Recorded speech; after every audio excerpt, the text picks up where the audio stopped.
Hi everyone, this is Julia from thequietgrove.com, and in this video I'm really excited. We are going to show how to convert this Espon EcoTank printer to become a sublimation printer using sublimation inks.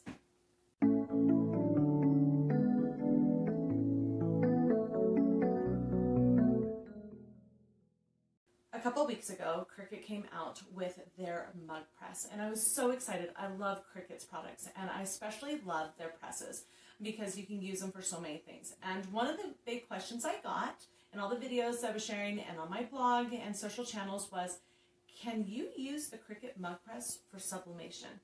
Now, the short answer to that is yes, and there have been some videos out there showing it, but I hadn't personally done any sublimated mugs with the mug press. But today we're going to change that. I am really excited. We are going to show in this video how to convert this EcoTank printer using sublimation ink into a sublimation printer, and we are going to make our own sublimated mug using the Cricut Mug Press. So follow along and let's have fun. Now, I am going to be doing a series of videos here on my YouTube channel where I go into more details of what is the difference between Cricut's infusible ink and sublimation, more details about sublimation, different things that you can sublimate, tips and tricks and all that. So follow along. If you enjoy this video and find it helpful, to make sure to subscribe so that you don't miss out on any of these videos. But I want to do a brief overview first. Sublimation, for those who aren't aware of what it is, you hear this term used a lot in the crafting community right now. Sublimation is where you use special heat-activated inks that allow you to, when you press them at a certain temperature, the inks actually permeate into the material itself, making a permanent lasting design. So it's not screen printing, it's not paint, it's not vinyl, it's not something that could crumble or peel off. It is now part of your project material, which is really awesome. You've seen sublimated products in stores for decades. Unfortunately, for the longest time, sublimation was so expensive that only large companies could actually do sublimation. It wasn't something that was affordable for small businesses or crafters. My father has one of the older sublimation printers, professional printers. And just to give you an idea, when he got it, 16 years ago, this printer cost over $2,000. And the ink, the sublimation ink to use in it was $1,800 every time he had to replace the ink. That tells you, how much has changed. It is now very affordable, and any of us can do it, and I'm going to show you how in this video. When it comes to choosing the printer you want to use to convert over from normal printing to sublimation printing, I really recommend going with the Espon EcoTank printers. They have a series of different models available. All of them work great. The most commonly used to convert over to sublimation is probably this one right here, which is the 2760 as well as the 2720. Again, they have lots of different models. They're all compatible if they're the EcoTank printers. The thing you need to be aware is you need to do this with a brand new printer, because if your printer has used regular ink, you can't use sublimation ink, and vice versa. Once you convert your printer to being a sublimation printer, this printer is now only for sublimation use. If inks mix, it ruins it. So just to keep that in mind, I am using the Hiipoo Sublimation Inks. It's very highly rated on Amazon and online. So once you use a brand, I also recommend sticking with it because it keeps the consistency and the quality of the inks in your printer, and you have less likely to have problems later on with your sublimation printer. So let's get started and converting our printer over. All right, so in your box with your printer, it came with the printer, the inks, power cord, and your little instructions on how to set it up. We're going to be following these instructions. Again, the only difference when you're converting it over is we're not going to use the inks that came with the printer. You can just throw them away, sell them, do whatever you want with it. You're done with these. Okay? Now, you are not supposed to plug it in yet. You have to make sure you wait till the ink is in the printer before you plug it in the first time. And we're not hooking it up to the computer yet. That is part of the process. But the first thing it said to do was unpack, which we've already done, and then take off all these little protective tape things that were holding everything closed in safety, which I've also already done. And so next part is adding the ink. Now again, I am using the Hiipoo Sublimation Inks. And with this ink, let me open up and show you. The inks that come with the printer have a special little nozzle that actually hooks right in to where the ink goes in the printer. Unfortunately, the inks for the sublimation inks don't at this time. So in addition to your inks, we have little syringes, needle syringes, and some gloves to protect your hands because you don't want to stain your hands with the ink. And what we're going to do is we're going to, one at a time, open up the ink bottles and then use the syringe to pull the ink out and put it in the appropriate ink tank. All right, how you access the ink tanks is you lift up that inside part and flip it back. And you can see each one of the tanks. You open these up, and then here is where you're going to insert your ink. You see these little windows right here? As you fill them up with ink, it will show in these front windows so you can keep a visual eye on how much ink you have. And when it gets down to this bottom line, you want to make sure you fill up your ink again before using so you don't ruin your printer. So that's always nice. And if you see the black, yellow, magenta, cyan matches the black, yellow, magenta, cyan right here. So you know where to put what color ink. So we're going to put these down. We're going to start with black. Again, with the sublimation inks, it comes with a needle squeegee, and you're going to put it into the bottle, pull the ink out, and then you're going to put that right into the tank area, and you're just going to slowly put the ink in. And you can do it as many times as it takes till the ink reaches its full level right here. You probably won't use your whole bottle, so you can save it for later, but we'll talk about that in a moment. So let's do this. First, again, you want to wear these gloves because this ink will stain your fingers, and you do not want that. Okay. Now, open it up. We're going to start with the black. And make sure that's on. And again, it's a long needle, and you're going to have to, it's going to take a few runs with this, but you're going to pull out the ink and fill it up as much as you can, nice and slow. And it helps if you tilt the bottle, especially once the bottle starts getting lower. You'll need to tilt it more to pull it out, okay? And then you take the ink and you go over into the ink tank and just slowly push that in until it starts filling the ink tank. Then you pull it out, and we're going to put it back in so that we can fill it. You'll start to see it filling up the actual tank, and that's how you know it. And so here's the process. It's not very hard. It just takes some time. And just slowly fill that ink in. And again, you do this until that tank is at the level that says it is full. Okay, so I have finished filling the tanks. I decided to fill them to this level right here. I think you can fill them up to this level, but I just decided to stop right here.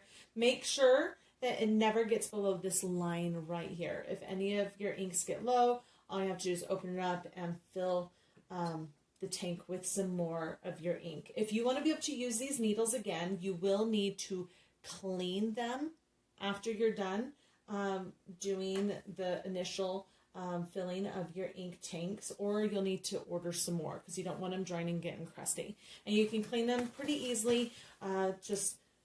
I've had it recommended to just kind of get a plastic cup and push out all the ink until you think it's all gone, and then use a little little can to spray the air through the whole thing and the little needle part to get it all cleaned out.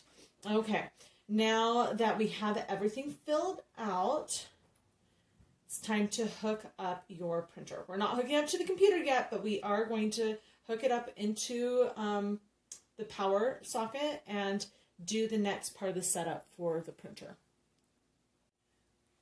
All right, so I've got the printer plugged in. We've got the ink in it. At this point, we just follow the instructions for the printer. So it says after plugging it in, you're going to raise the console right here, and then you're going to hit the power button. And it's going to ask you to select your language, and I'm choosing English. Now it's saying preparing. It says that once it gets the preparing, then we're going to do a little test run on here. So this is going to take a moment. All right, so it says right here that we need to hit OK. And then to hold down the question mark, 1, 2, 3. And then message to start initialization appears on the screen. Press the little diamond button to start charging the ink.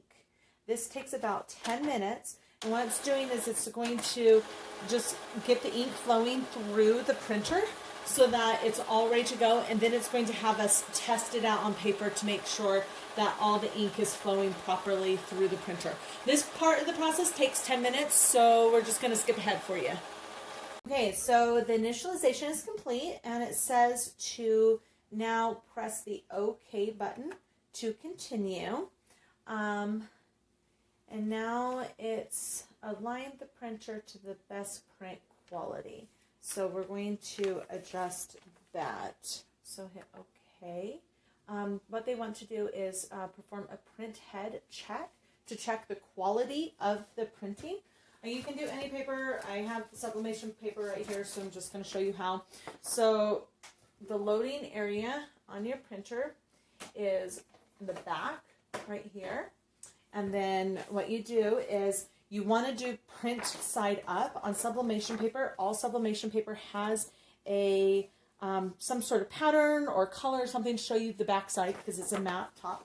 So you just want to put this in, skinny side in, and then adjust the paper guides so that it fits. So now that's in there, and then it's going to come out on this tray right here. So let me, and then I'm going to hit confirm and print. So B2 start. So load it in to start printing. Okay, and so now this is going to print and check. I have it all loaded, and it says click here to print. It's going to print out on the printer and check to make sure that all the ink is appearing properly. So this is just a basic to show. It looks like one of the lines, I think we might need to do, there are missing segments. So we're going to hit yes. Clean print head. Yes. And then clean, correct missing dots. Okay, so it's going to start cleaning. It's going to just clean that, and then it's going to test it again because you want to make sure that there's a missing segment there. We just want to make sure that everything is proper. Don't turn it off till it's complete. This will take a few minutes, and then we're going to test it one more time again. Once it says it's all ready to go, then we're going to start making our project. Okay, so as you know, the first test print came out. There were some gaps showing that there were some bubbles or something in the ink, so it self-cleaned the ink nozzles. It took a couple minutes, and now we're going to try it again. So we are going to load the paper in and print and see what happens. Thankfully, even though this whole process of setting up takes time, it's not that complicated, and you only have to do this once. Once everything is set up, it's just like any other printer, and you just make sure that you keep the ink levels from going too low, and you're good to go. So again, we're just double checking, and it's printing out just to make sure that all the ink is flowing properly through the printer. Okay, so as you see, this time it's a lot more comprehensive, and it's going to want me to look at each of the dots and then select the box with the least number of lines. So let's see. Let's proceed and hit OK. So number 1, I would say 4. And so I'm just going to do this for all the colors.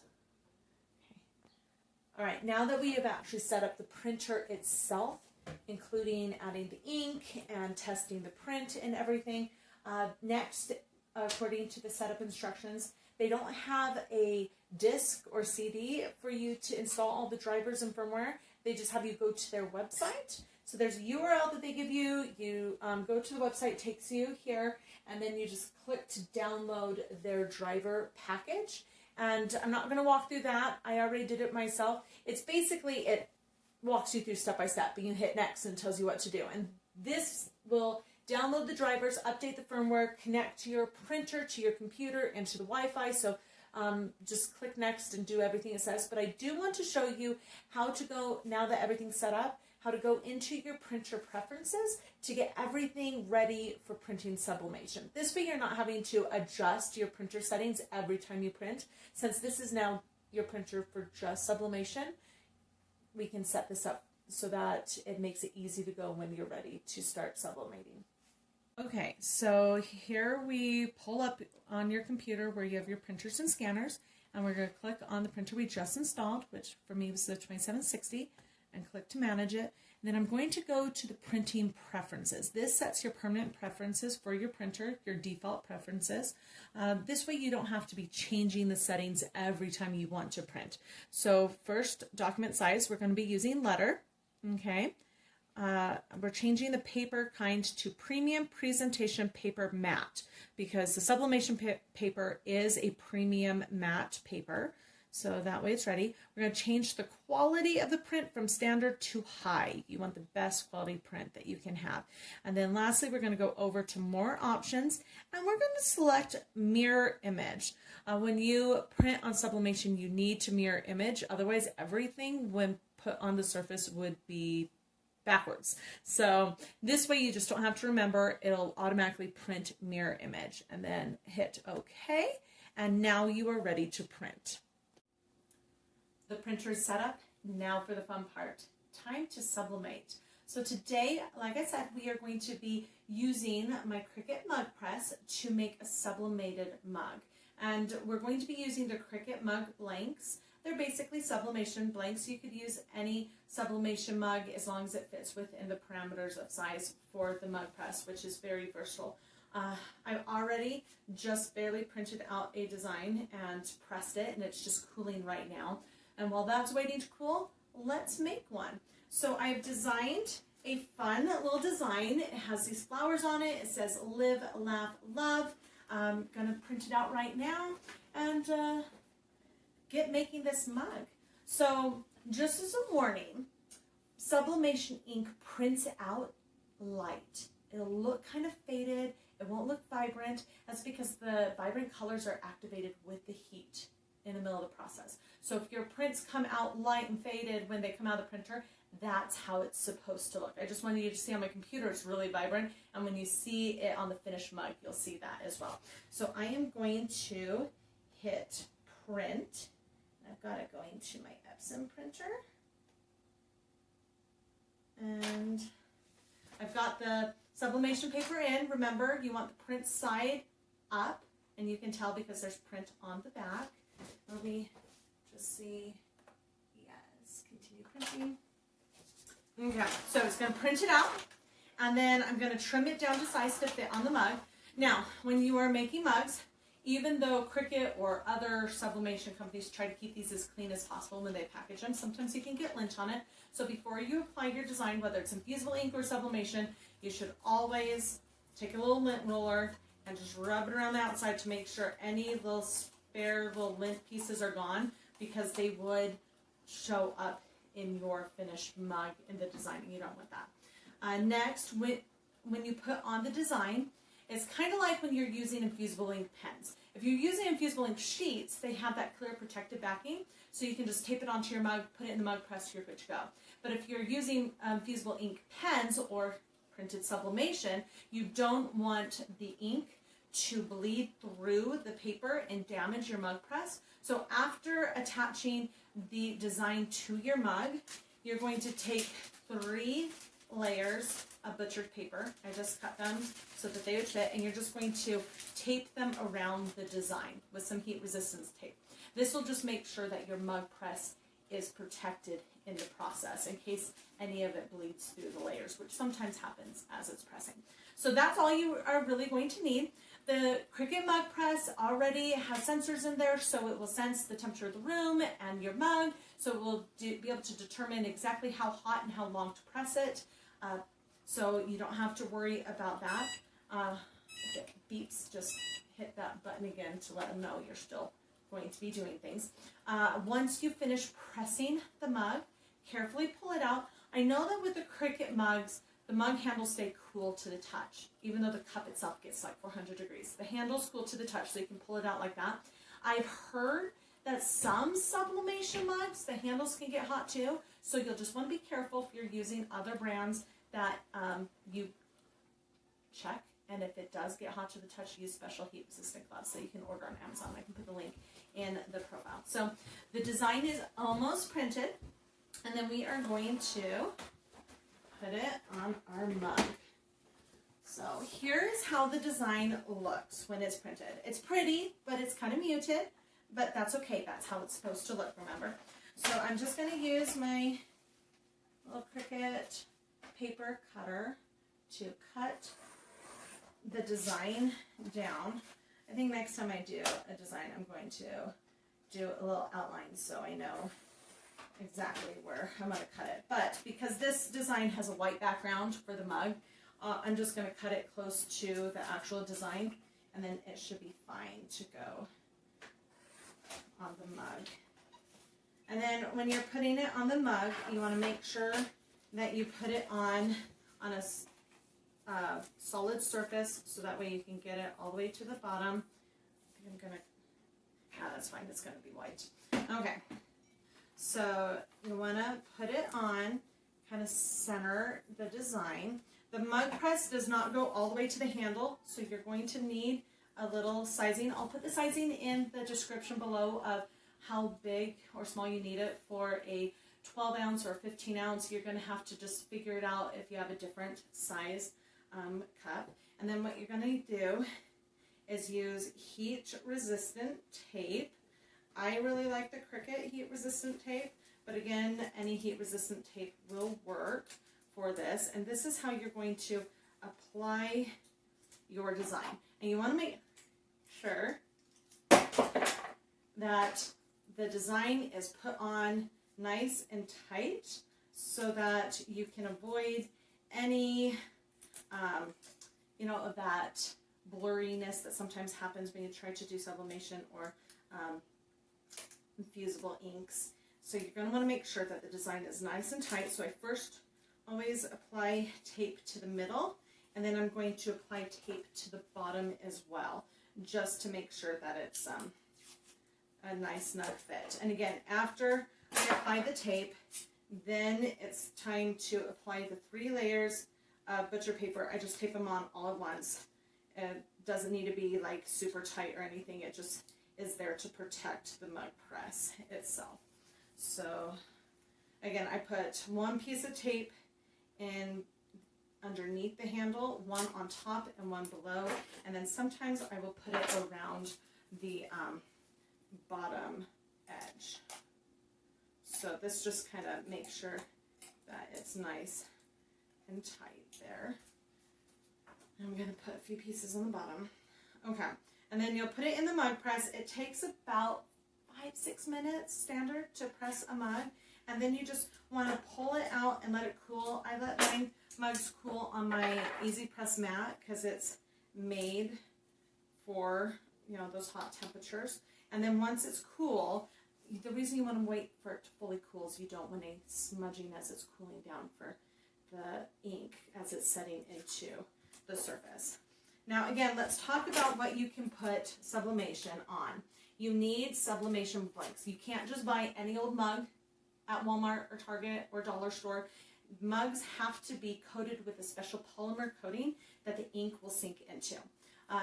If you're doing fabrics, as long as it has a high polyester count, but if you're doing things like mugs or coasters or hard surfaces, they have to have that polymer coating to work.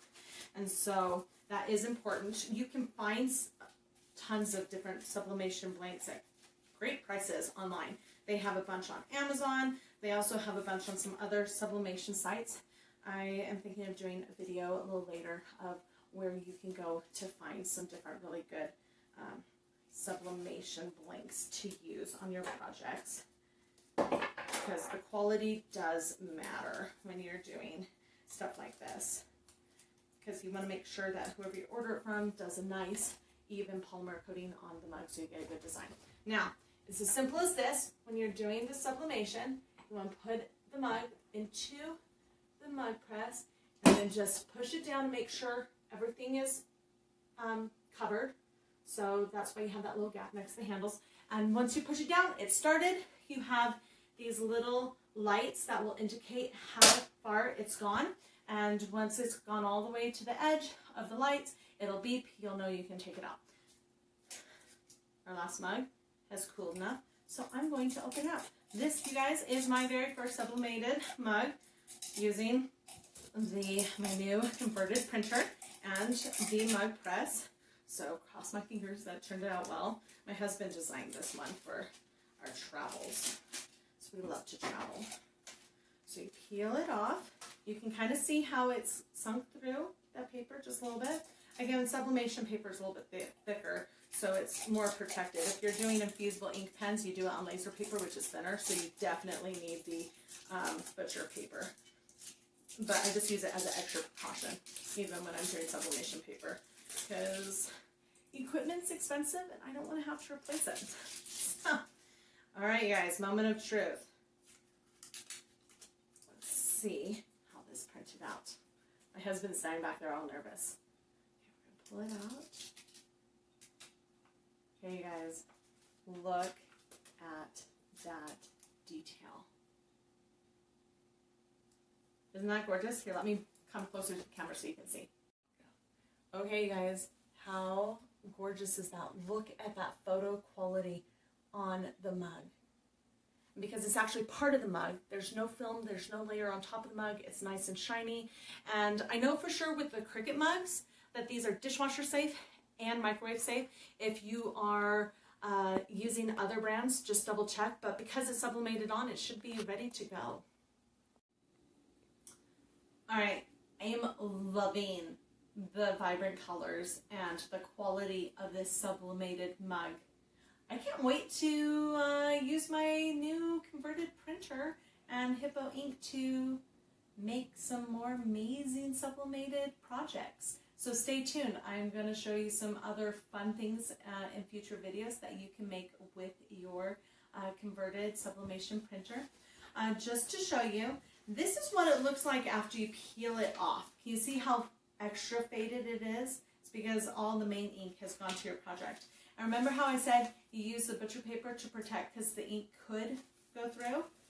It didn't go through the extra 2 layers, but look at that. There's this fine amount of ink that did seep through to the butcher paper. That's why you use this to protect your mug press. Ooh. Okay, so the mug itself is really hot. Do not touch it, but the handle's cool to the touch, so just slide it out and then set it on your mat and then let that sit and cool for about 10 minutes, and then we'll be able to show how it turns out. And again, do not use parchment paper, wax paper. You have to use butcher paper. It's really important because wax paper has that coating on it and will melt into your design and ruin it. And parchment paper also has that texture on one side. Like, trust me, you want to get butcher paper. You can buy it in a huge roll for like really cheap on Amazon. So that's what I use, and then just cut it down to size for your projects, because you're going to use it even when you do projects like shirts and other things as that final layer to protect your press. Alright, so let's just wait for 10 minutes and let's see how our mug turned out. It's been 10 minutes. The mug is warm but cool to the touch, so is ready to reveal our design. This is our Live, Laugh, Love mug that we showed the whole process for making. And again, if you like the design and want to make it yourself, I'll have a link to the design file available in the description below so that you can get that. You can see a little bit of the ink kind of went through that first layer. That's why you put the butcher paper around. Always protect your equipment, you guys. Okay. Now, while I'm revealing this, just as a note, when you're storing your when you're storing your sublimation ink, make sure you put it in a place that does not get too hot or too cold. Keep it in the box so it is in that dark light, so that way it lasts longer. And for your printer, if you're like me, you don't have a dedicated craft room, which means you're going to be moving your printer, because this is a ink tank printer, an EcoTank, you can't move it where it tips because that will mess up all the ink stuff in your printer. So when you move it, keep it level, okay? Just a warning, just to protect your printer. Again, always take care of your equipment and it'll take care of you. Okay, you ready for the reveal? What do you guys think? Look how vivid those colors turned out. So in just a matter of minutes, you're able to have your own beautifully sublimated mug thanks to your converted printer, your Hiipoo Sublimation Ink, and your Cricut Mug Press. Perfect, isn't it? If you found this video helpful, make sure to like it, and don't forget to subscribe to stay up to date on tips, inspiration, and more from my neck of the woods.